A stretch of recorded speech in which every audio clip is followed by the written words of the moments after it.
ಬಿಡ ಹೆಂಗ್ ಹೊಡೆದ್ಲು ನನ್ನ ಸಾಯಿಸ್ಬೇಕು ಅಂತ ಕರ್ಕೊಂಬಂದ. ನೀವೆಷ್ಟೇ ದೊಡ್ಡವರಾದ್ರೆ ನನ್ಗೇನು. ಹೊರಗ ಬಾ ಮಾಮ ಕರ್ಲಿಕತ್ತನ, ಹೊರಗ ಬಾ ಬಾರೋ ನಿಮ್ಮವನು ಬಾ. ಮರ್ಯಾದೆನ ಮಾತಾಡು. ಬಂದಾಗ ಮಾತಾಡಿದ್ರೆ ಒಳ್ಳೆ ಹೆಂಗ್ಸಯ್ಯ, ಅವಳು ಬಾಳ ಹಾಳಾಗೋಗ ಭಗವಂತ. ಇವಳಿಗೆ 12 ಜನ ಹೆಣ್ಮಕ್ಳು ಕೊಡಪ್ಪ. ಮಾಡ್ದಲ್ಲ ಕಚ್ಚಾ ಕೆಲ್ಸ, ಹೋಗಿ ಒಳ್ಳೆ ಹೆಸರು ಇಟ್ಕೊಂಡಿದ್ದೀರಾ. ಬೀಗ ಹಾಕೋ, ಇಲ್ಲ ನನ್ನ ಮಗನ್ ತಲೆ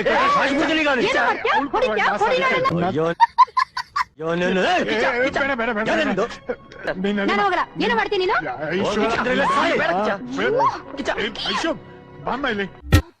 ಯಾರು ಏನೇ ತೊಂದರೆ ಕೊಟ್ರು ಅದನ್ನೆಲ್ಲ ನಗು ನಗುತ್ತಾ ಅನುಭವಿಸ್ಲಿ ಅಂತಾನೆ ಆ ದೇವ್ರು ಹುಟ್ಟಿರೋ ಜೀವ ಅದು. ವಿಡಿಯೋ ನೀವಾಗ ನೋಡ್ಕೊಳ್ಳಿ, ನಾನು ಲೈವ್ ಅಲ್ಲಿ ನೋಡಿದೀನಿ. ಹೋಗ್ತಿಲ್ಲ ಇನ್ನೊಂದ್ 2 ವಾರದಲ್ಲಿ ಅವಾಗ ನೋಡ್ಕೊ.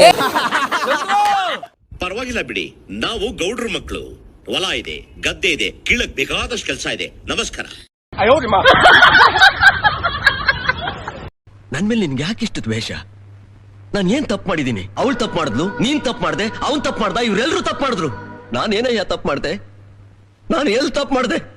ಯಾರು ಏನೇ ತೊಂದರೆ ಕೊಟ್ರು ಅದನ್ನೆಲ್ಲ ನಗು ನಗುತ್ತಾ ಅನುಭವಿಸ್ಲಿ ಅಂತಾನೆ ಆ ದೇವ್ರು ಹುಟ್ಟಿರೋ ಜೀವ ಅದು.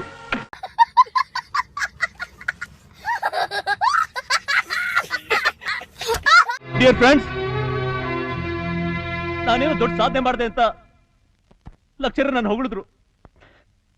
ಆದ್ರೆ ಈ ಸಾಧನೆಗೆ ಕಾರಣ ನಾನಲ್ಲ, ಇವರು ನಮ್ಮಣ್ಣ. ಅಪ್ಪ ಕಾಲು ಕಕ್ಕ ತೊಳೆದಾಗ ನೀರೆಲ್ಲಿದೆ ಅಂತ ಹುಡುಕ್ಬೇಕು ಹೊರತು ಯಾರು ಹೇಳ್ತಿದ್ದು ಅಂತ ಪಕ್ಕದಾರಿ ಕೆಲಸ ಮಾಡಬಾರ್ದು ಕಣೋ. ಈ MTV ಸಿಟಿ ಯುಗದಲ್ಲಿ ಖುಷಿಯಾಗಿರ್ಬೇಕು.